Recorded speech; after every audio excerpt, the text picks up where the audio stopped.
찬양 감사드립니다. 우리는 오늘날 참 많은 정보와 또 여러 가지 지식을 접하면서 살아가고 있죠. 그런데 아는 것과 실제로 경험한 것은 여전히 큰 차이가 있다는 것을 아마 많은 분들이 공감하실 겁니다. 요즘에 굉장히 기술이 좋아져서 영상 같은 경우는 4K라는 그런 화질로도 만들고 또 심지어 어떤 거는 8K, 8K로도 만들기도 합니다. 그러면은 굉장히 선명하고 아주 그 색감이 좋은데요.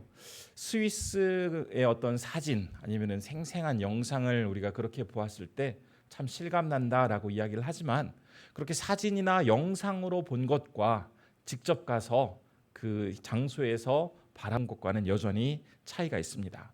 아무리 잘 찍고 잘 보여준다고 해도 직접 가서 느낄 수 있는 그 현장의 감격과 아름다움은 따라올 수 없는 것입니다. 지금 오늘 함께 읽은 이 에베소서의 이 말씀은 바울이 목회자의 심정으로 또 영적인 아비의 심정으로 에베소 성도들을 향해서 편지를 쓰고 있는 내용입니다. 그 중심 내용은 예수 그리스도의 사랑에 대해서 단지 머리로만 이해하고 있을 것이 아니라 구체적으로 그 사랑을 경험하며 살아가야 한다라는 이 핵심 메시지를 계속해서 이야기하고 있습니다. 1장과 2장에서는 예수 그리스도께서 이루신 그 인간의 구원에 대해서 설명을 한 뒤에 이제 3장에서는 그렇게 구원을 이루신 예수님의 사랑이 얼마나 위대한지에 대해서 소개를 합니다. 그러다가 함께 읽은 오늘 본문 말씀은 이제 에베소 성도들을 향해서 바울이 하는 기도의 말씀입니다. 15절 말씀에서 자신이 지금 아버지 앞에 무릎을 꿇고 빌고 있다라고 표현을 하고 있죠. 그 당시 일반적인 사람들은 서서 기도를 하였습니다. 그런데 지금 무릎을 꿇고 있다라는 의미는 얼마나 엄숙하면서 간절하게 하나님 앞에 나아가서 기도하고 있는지를 잘 말해주고 있습니다. 성령의 능력으로 에베소 성도들에게 진정한 변화가 있기를 간절히 바라는 마음으로 기도하고 있는 이 바울의 기도 내용, 특별히 세 가지를 간구하고 있는데요. 이 시간에는 바울이 에베소 성도들에게 이제 하나님의 능력, 성령의 능력이 임하기를 간절히 바라는 마음으로 기도했던 그 세 가지 내용을 통해서 우리에게도 동일한 성령의 역사가 임하기를 바라는 마음으로 이 시간 말씀을 나누려고 합니다. 먼저 바울이 성령의 능력을 구하면서 기도했던 그 내용은 17절에서 확인해 볼 수가 있습니다. 제가 17절 말씀 읽도록 해보겠습니다. 믿음으로 말미암아 그리스도께서 너희 마음에 계시게 하시옵고 너희가 사랑 가운데서 뿌리가 박히고 터가 굳어져서. 첫 번째로 성령의 능력을 의지하며 이 에베소 성도들에게 간절히 소원하길 원하는 내용은 그리스도가 각 성도들의 마음에 계시기를 기도하고 있습니다. 이미 앞장에서 모든 그리스도인들에게는 그 안에 그리스도가 거한다라고 가르쳤고 또 그 앞선 1장에서는 그리스도와 연합하고 있는 모든 그리스도인은 이미 하나님의 충만함을 입고 살아가고 있다라고 이야기를 했으면서 지금 3장에 와서 다시 한번 그리스도께서 성도의 마음속에 계시기를 구하고 있다라고 이야기하고 있는 이유가 무엇일까요? 그 이유는 그리스도의 사랑을 단지 머리로 아는 것, 지식적으로만 그 사랑에 대해서 연구하는 것은 그 사랑이 어떤 사랑인지 구체적으로 체험한 것과 완전히 다르기 때문에 이제 그 사랑에 대해서 단지 아는 것에 머물지 말고 그 사랑을 구체적으로 경험하며 마음속에 새기도록 하라라는 말로 지금 이 3장을 진행하고 있습니다. 예수님께서 사랑을 베푸셨다라는 사실을 아는 것, 이것은 예수님을 믿지 않는 사람, 그 주변에서 예수님의 그 모습을 본 사람들도 다 동의합니다. 그러나 그분의 사랑이 얼마나 깊고 넓고 높고 아름다운지 이것은 그 사랑을 체험한 사람만이 할 수 있는 고백인 것이죠. 당시에 많은 에베소 성도들은 이미 알고는 있었지만 그 사랑에 대해서 듣고는 있었지만 그것을 마음까지 온전히 경험하며 살아가지는 못하였기에 단순히 그 지식에 머물고 있는 예수 그리스도의 사랑을 마음속 깊이 끌어내리며 삶 속에서 경험하라라고 지금 이야기를 하고 있는 것입니다. 그러다 보니 16절에서 속사람 또 17절에서 마음이라는 표현을 반복해서 사용해 가면서 단순히 그 지식이 그 알미 머리에만 머무는 것이 아니라 속으로, 마음속으로 깊숙이 뿌리 내릴 수 있도록, 내려올 수 있도록 너희들은 변화된 삶을 살아야 한다라고 강조하고 있는 것입니다. 블레이즈 파스칼이라는 사람은 프랑스의 철학자이면서 아주 신실한 그리스도인이었습니다.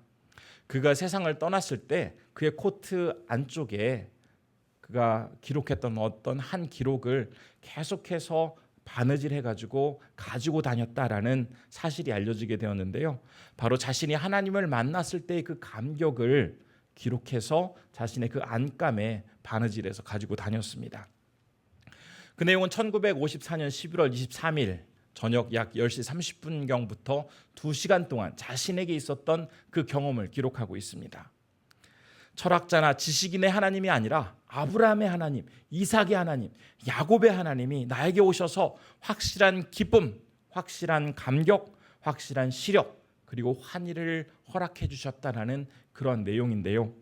단순히 철학자들이 연구하는 지식으로 알고만 있는 그런 하나님이 아니라 살아서 역사하시는 나의 하나님으로 다가오신 그분에 대한 생생한 기록을 적어서 그것을 평생 자신의 옷 안에 바느질해서 가지고 다녔던 것입니다. 바울이 지금 에베소 성도들을 위해서 간구하는 것도 바로 이런 맥락에서 구하고 있는 것입니다. 단순히 막연하게 지식적으로 아는 것이 아니라 구체적으로 나의 삶 속에서 경험되어지는 그런 하나님을 너희들이 받아들이라라는 그런 간절한 마음에서 지금 기도를 하고 있는 것입니다. 신앙을 가지고 있으면서도 구체적으로 그 신앙의 경험이 없는 사람들이 많이 있습니다. 이런 사람들은 마치 제가 생각을 하다 보니 이렇게 좀 비유를 할 수가 있을 것 같더라고요. 누군가가 내 이름으로 인출할 수 있는 많은 금액을 은행 금고에다가 넣어놓고 필요하면 그것을 직접 찾아 쓰라라고 이야기를 했는데, 자기가 경제적으로 굉장히 어려워서 큰 문제를 당하고 있으면서도 은행에 가면 자기 이름으로 인출할 수 있는 것을 알고는 있으면서도 막상 가서 그 돈을 찾지 않는 모습과, 기독교인이라는 이름을 가지고 있으면서도 하나님이 어떤 분이신지, 그분의 역사가 어떤 것인지 알고는 있지만 실제적인 삶 속에서 그것을 경험하지 못하는 사람의 모습이 바로 이처럼 굉장히 어리석은 모습으로 살아가고 있다는 것입니다. 바울은 지금 에베소 교회에서 이렇게 살아가는 많은 그리스도인들의 모습을 너무나 안타까워하면서 지금 이렇게 간절히 기도를 하고 있습니다. 사실 그가 살았던 1세기 그 사회가 어땠습니까? 사실 많은 그 유아들, 영아들이 이 일찍 세상을 떠나는 사망률이 굉장히 높았던 시기입니다. 그랬기 때문에 무엇보다도 절실하고 시급한 현실적인 기도라고 한다면 우리 성도들의 아이들이 건강하게 그 어려운 시간들을 잘 이겨내고 튼튼하게 자랄 수 있도록 주님 도와주십시오라고 기도하는 것이 어쩌면 더 현실적인 기도의 내용이었을 수도 있습니다. 또한 많은 그리스도인들이 핍박을 받고 불안한 그 정세 속에서 신앙을 잃지 말고 꿋꿋하게 그 어려움을 이겨나갈 수 있도록 도와달라고 기도하는 것이 어쩌면 더 실제적인 기도였을 수도 있습니다. 하지만 바울은 그 기도를 하면서 이런 실제적인 부분에 대해서는 이야기하지 않습니다. 그것은 바울이 현실적인 그 중요성, 그 문제를 간과해서가 아닙니다. 누구보다 이 세상의 변화에 대해서 잘 알고 있었던 바울은 현상적이고 어떤 결과적인 그런 것보다 근본적인 해결 방법이 될 수 있는 더 중요한 것을 성도들에게 가르쳐 주려고 했던 것입니다. 그 어떤 것보다도 각 사람의 내면이 그 마음속에 진심으로 예수 그리스도를 경험하고 그분을 깨닫게 될 때 어떤 어려움이 찾아오고 문제가 생긴다 할지라도 성령께서 그것을 친히 이길 수 있도록 도와주신다라는 것을 자기가 잘 알고 있었고 구체적으로 경험했기에 그 현실적인 많은 문제보다도 이것을 먼저 위해 에베소 성도들을 위해서 기도하고 있는 것입니다. 다음으로 바울이 성령의 능력이 나타나기를 구하며 아뢰는 그러한 내용은 18절에서 우리가 살펴볼 수가 있습니다. 제가 18절의 말씀 한번 읽어볼게요. 능히 모든 성도와 함께 지식에 넘치는 그리스도의 사랑을 알고. 두 번째로 바울이 기도하는 내용은 예수 그리스도의 사랑에 대해서 단순히 머리로 아는, 지식으로 아는 정도에 그치는 것이 아니라 그것을 넘어서 실제적으로 경험하라라고 경험할 수 있도록 해달라고 기도합니다. 예수 그리스도의 첫 번째가 예수 그리스도에 대한 그런 경험이었다면 두 번째는 그분의 사랑에 대한 경험이 있기를 구하고 있습니다. 이것은 다른 말로 하면 복음의 진리에 대해서 영적인 민감성을 갖게 해달라라는 그런 의미로 우리가 생각해 볼 수가 있습니다. 대부분 그리스도인들은 하나님의 사랑이 무엇인지, 그분의 사랑이 어떻게 구체적으로 표현되었는지 알고 있습니다. 죄로 인해서 죽을 수밖에 없는 우리를 구원하시기 위해서 그 사랑하는 아들 독생자 예수 그리스도를 이 땅에 보내셔서 그분을 십자가에 달아 죽게 하심으로써 우리를 죄에서 구원해 주셨습니다. 아들을 희생시키시면서까지 우리를 구원해 주신 그분의 사랑이 참 위대하고 대단하다라는 것을 우리는 잘 알고 있는데요. 이 사실을 우리가 현실적으로 실제적으로 체험하기 위해서는 영적으로 민감해야만 나를 위해 돌아가신 예수 그리스도, 나의 모든 죄를 사하시기 위해 이 땅에 오신 예수 그리스도를 온전히 받아들일 수가 있습니다. 그렇기 때문에 이 두 번째 기도 제목은 우리가 살아가는 동안 영적으로 늘 민감한 상태를 유지하며 나아갈 수 있도록 도와주십시오라는 그러한 의미가 될 수 있는 것입니다. 그리고 이러한 사역은 성령님의 인도하심, 그분의 능력으로만 가능하다라는 것을 밝히고 있는 것이죠. 요즘은 우리가 대부분 사진을 찍을 때 카메라를 들고 다니기보다는 핸드폰을 가지고 사진을 찍죠. 요즘 나온 핸드폰은 굉장히 성능이 좋아서 웬만한 카메라보다도 더 잘 찍히는 것을 알고 계실 겁니다. 그런데 우리가 예전에 사용했던 그 필름 카메라, 그것은 이제 뒤에를 열고 필름을 껴가지고 이렇게 돌려가면서 필름에 이제 사진을 찍죠.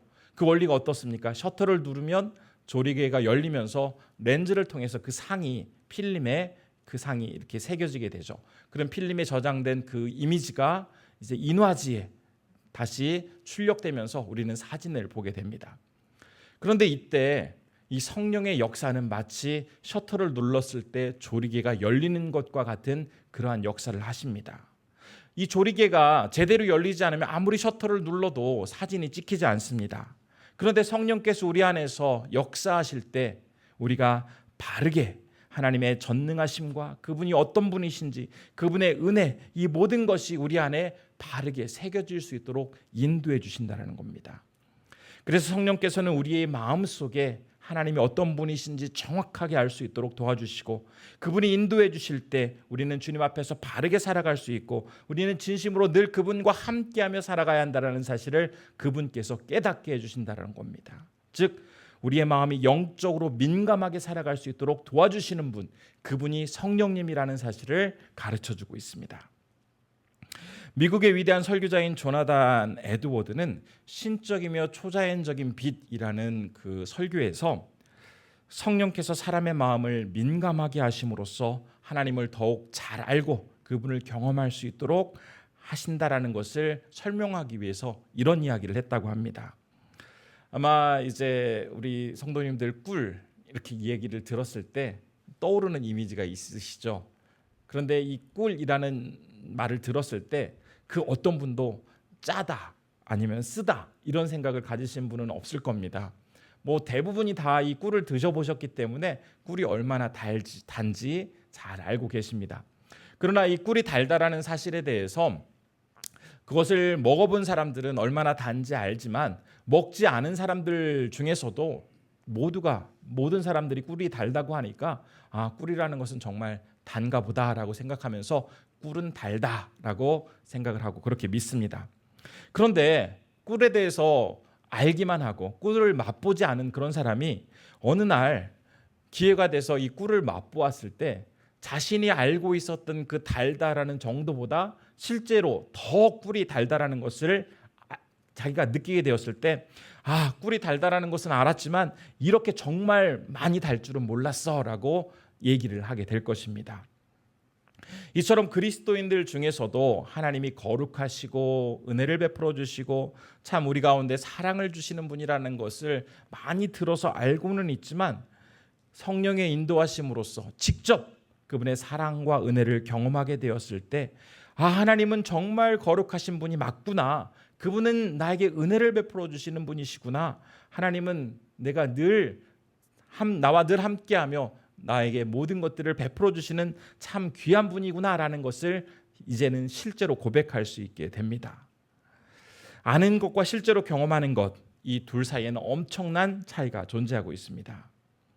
그런데 우리가 이처럼 진리를 실제로 경험하기 위해서 필요한 것, 그것은 영적으로 늘 민감한 상태에서 성령께서 나에게 무슨 말씀을 하시는지, 내가 뭘 하기를 원하시는지를 늘 우리가 살피는 그러한 자세 속에서 온전한 경험적인 신앙을 이어갈 수 있습니다.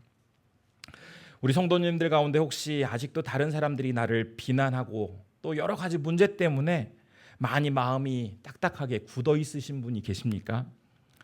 이런 분들은 아마 조금만 내 눈에 거슬려도 화를 내고 신경질 내고 또 폭언을 일삼으실 것입니다. 이런 분들은 이야기를 해보면 하나님이 나를 사랑하는 것도 잘 알고 계시고 그분이 얼마나 위대한 능력을 가지고 계신지 이야기를 합니다.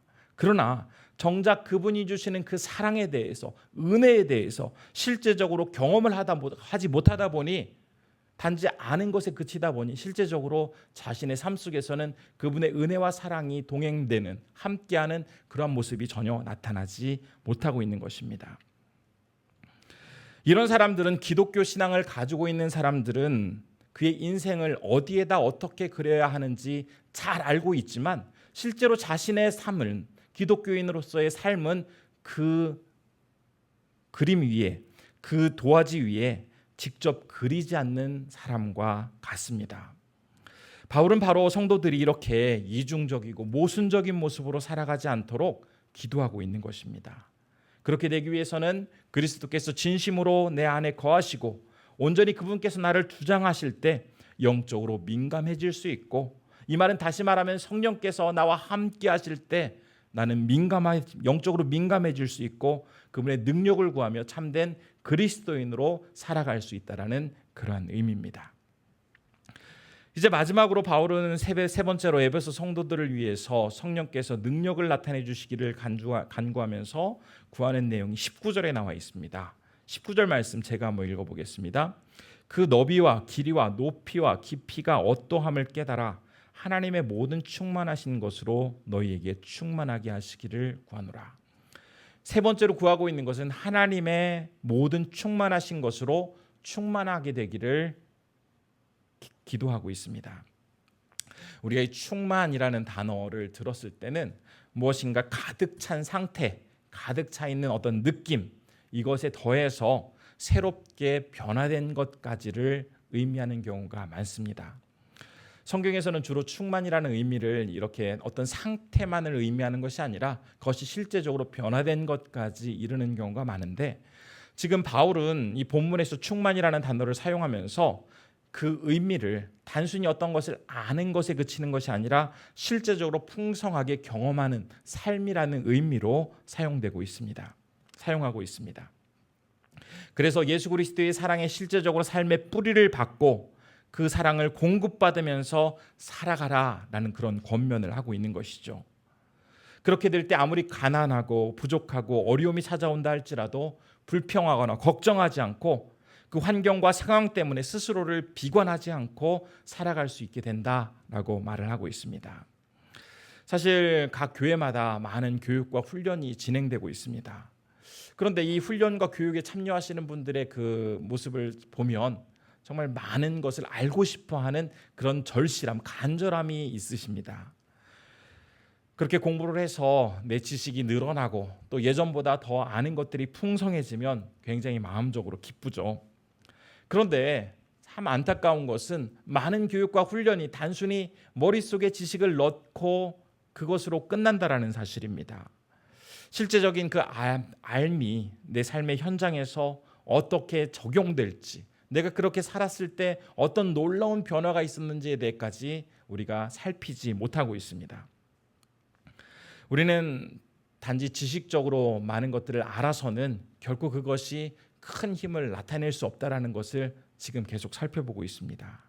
그렇다면 그것이 삶을 통해서 어떻게 해야 아는 것이 온전히 나타날 수 있을까요? 좋은 방법이 하나 있는데 그 좋은 방법이 바로 묵상입니다.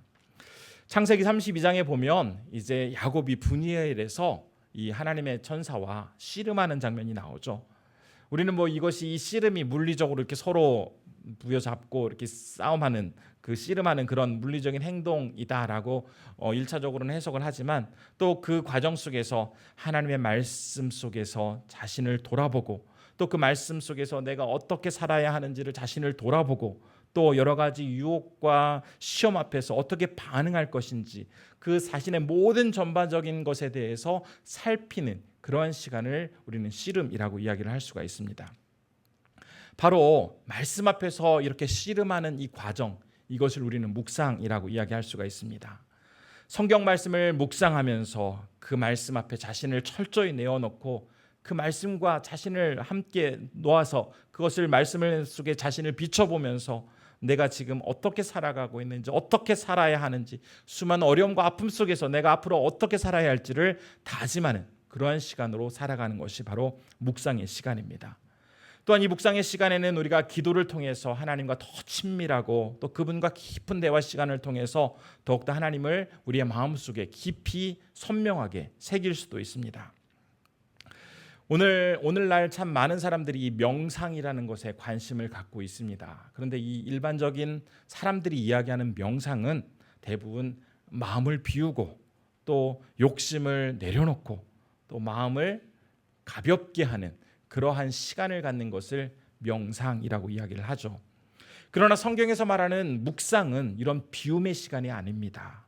하나님의 말씀으로 내 안을 채우는 그러한 시간인 것이죠. 그래서 일반적인 세상의 명상과 기독교의 묵상은 너무나 분명한 차이를 나타내 보여줍니다. 하나님의 말씀으로 내 안을 채우는 시간이 묵상의 시간이기 때문에 그 시간은 뭐 소극적이고 수동적인 시간이 아니라 적극적으로 그 말씀을 부여잡고 그 말씀과 씨름하면서 내 자신을 그 말씀에 비추어 보는 그런 능동적인 시간입니다. 그렇게 함으로써 하나님의 사랑이 얼마나 위대한지 우리는 충만히 경험할 수 있게 됩니다. 바울은 우리가 성령의 능력으로 말미암아 하나님의 사랑을 온전히 경험하기를 원한다면 그것은 단순히 어떤 이론이나 개념만을 아는 것으로 가능한 것이 아니라 하나님의 충만함으로 우리가 가득하게 될 때 우리 또한 그렇게 살아갈 수 있다는 사실을 1차적으로는 에베소 성도들에게 가르쳐주고 있고 또 이 말씀을 보고 있는 우리에게 전해주고 있습니다. 아마 묵상을 해보신 분들은 그 묵상의 힘이 얼마나 크신지 잘 아실 겁니다. 우리가 매일 새벽마다 하고 있는 그 아침 묵상을 통해서 새벽 기도의 그 매일 성경의 본문을 통해서 묵상을 하실 수도 있고 아니면 성경 읽기 표를 따라서 말씀을 바라보면서 말씀을 보면서 그런 묵상의 시간을 가지시는 분들도 있을 텐데요. 그 묵상의 시간을 통해서 하나님의 사랑이 얼마나 넓고 깊고 위대한지 풍성한지 아마 경험하실 수 있게 될 겁니다. 이런 묵상의 시간을 통해서 우리 안에서 놀라운 역사들이 벌어지게 되어지는데 성령의 인도하심 가운데 어떤 역사가 일어나는지 이사야서 1장 18절은 이렇게 증거를 합니다. 제가 한번 그 말씀 읽어드리겠습니다. 여호와께서 말씀하시되 오라 우리가 서로 변론하자. 너희의 죄가 주홍 같을지라도 눈과 같이 희어질 것이요 진홍같이 붉을지라도 양털같이 희게 되리라. 여기에 보면은 주홍, 진홍 같이 붉은색을 의미하는 단어가 나옵니다. 그것은 우리가 1차적으로 피를 연상을 하게 될 겁니다. 누군가에게 있어서 이 피를 연상한다라는 것은 정말 큰 죄를 상징하는데요. 아무리 큰 죄, 도저히 용서받을 수 없을 것 같은 엄청난 죄를 저질렀다 할지라도 하나님께서 모두 깨끗하게 흰 눈과 같이 양털과 같이 모두 다 용서해 주실 것이다라고 약속을 하십니다. 그 묵상의 시간을 통해서 철저히 주님 앞에 나아가게 될 때 우리의 죄는 모두 다 깨끗하게 용서받고 주님 앞에 바르게 설 수 있게 되는 것입니다. 많은 걱정과 불안과 위기가 우리의 삶 가운데 찾아오게 될 때 만일 매일 10분씩이라도 시간을 내어서 하나님 오늘 제 마음속에 예수 그리스도의 사랑이 실제적으로 경험되기를 간절히 원합니다. 주님의 사랑으로 저를 채워주십시오라고 기도하면서 주님 앞에 간절히 이 묵상의 시간을 가질 때 우리의 삶 속에서도 주님의 그 사랑이 더 이상 이론적이고 개념적인 사랑이 아닌 실제적인 사랑, 나의 삶 속에서 역사하는 사랑으로 다가올 수 있게 됩니다. 이제 말씀을 마무리하겠습니다. 사도 바울은 에베소 성도들에게 성령으로 말미암아, 성령의 능력으로 말미암아 더욱 온전한 그리스도인이 되기를 바라는 마음으로 하나님 앞에 무릎 꿇고 간절히 기도하고 있습니다. 그 간절히 구하는 내용은 단순히 지식이 아닌 진정 각 사람의 마음속에 예수 그리스도가 새겨질 수 있도록 기도하였고, 주님의 그 사랑이 단순히 머리로만 아는 사랑이 아니라 실제적으로 체험하는 그런 구체적인 사랑이 될 수 있도록 기도하였습니다. 또한 하나님의 말씀을 묵상하며 그분의 충만한 사랑과 은혜가 실제적으로 성도의 삶 속에 가득 나타나기를 위하여 기도하였습니다. 이러한 세 가지 기도 제목의 핵심, 그것은 하나로 요약될 수 있죠. 단순히 지식적인 것이 아닌 구체적인 경험적인 그러한 실제적인 것으로 우리의 삶 속에 그 신앙이 역사하도록 해야 한다는 그러한 의미를 담고 있습니다. 혹시 나의 마음속에 신앙생활을 오래 했지만 여전히 불안함이 있고, 참 들은 것은 많이 있지만 그 많이 들은 것이 내 삶 속에서 구체적으로 실천되지 않는 것 같은 그러한 생활을 하고 계신다면, 오늘 이 말씀을 기억하면서 성령의 놀라운 역사 가운데 나 역시 매 순간 생생하게 경험되어지는 그 신앙을 유지할 수 있도록 성령님 도와주십시오. 간절히 나를 붙들어 주십시오. 라는 이 절박한 마음으로 주님 앞에 매달린다면, 우리 신실하신 하나님께서는 간절히 구하는 그 성도님들에게 우리가 감히 상상할 수 없었던 놀라운 방식으로 그분이 얼마나 위대한 분이신지를 나타내 보여주실 겁니다. 바라기는 우리 모든 성도님들의 신앙이 지식에 머무는 삶이 아닌 구체적으로 경험되어지는 살아있는 신앙생활을 하시는 모든 성도님들 되시기를 진심으로 축복합니다. 기도하겠습니다.